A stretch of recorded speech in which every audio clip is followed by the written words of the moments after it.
Ndugu zangu katika imani, leo jamii zetu zimegubikwa na matumizi mabaya mno ya ndimi zetu.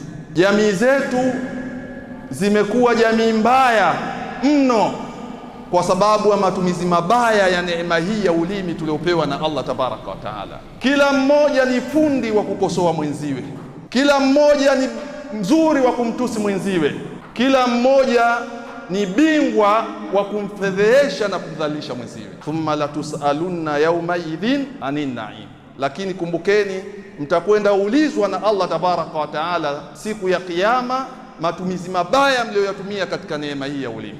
Allah tabaraka wa taala katika Qur'ani anazungumzia matumizi mazuri ya ulimi, mpaka akafananisha matumizi mazuri ya ulimi ni sawasawa na mti wenye matunda.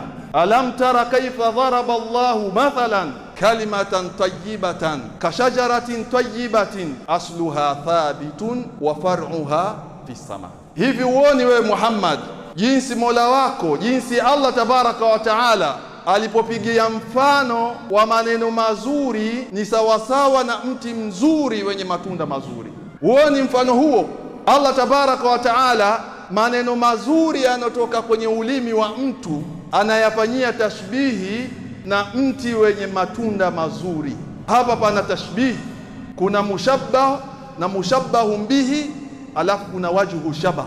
Maneno mazuri yamefananishwa na mti wenye matunda mazuri. Tu'ti ukulaha kulla hinin biidhni rabbiha. Allah tabaraka wa taala anasema mti wenyewe mzuri uliofananishwa na maneno mazuri ni mti ambao unatoa matunda mazuri kila wakati kwa idhini ya Mola wake mlezi. Wayadhribu Allahu al-amthala linnasi la'allahum yatadhakkarun, na Allah tabaraka wa taala huwapigia watu mifano ili wazinduke. Kama maneno mazuri yamefananishwa na mti mzuri wenye matunda mazuri, ni nani asiopenda mti wenye matunda mazuri?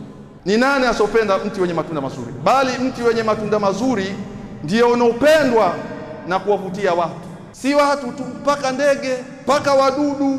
Maana yake ukiwa mdomo wako na ulimi wako unatoa maneno mazuri, basi utawavutia wengi wakupende, watu watakupenda, jamii yako itakupenda, lakini zaidi Allah tabaraka wa taala atakupenda, kwa sababu mti wenye matunda mazuri upendwa na Allah. Ndio aliofananisha mti huo wenye matunda mazuri na maneno mazuri yanotoka kwenye kinywa cha mtu ambaye amepewa neema ya ulimi. Lazima tujifunze, lazima tuisome Qur'ani na tuijue inakusudia nini. Kinywa chenye kutoka maneno machafu sio kinywa cha muumini.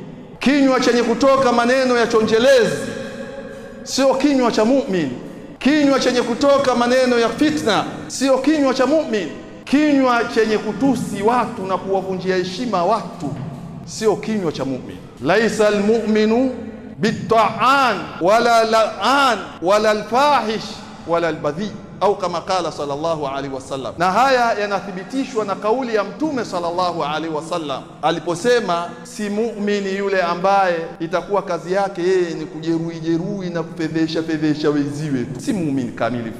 Yeye daabu yake, taratibu zake ni kusikia fulani amefedheheka, fulani ameaibika, fulani.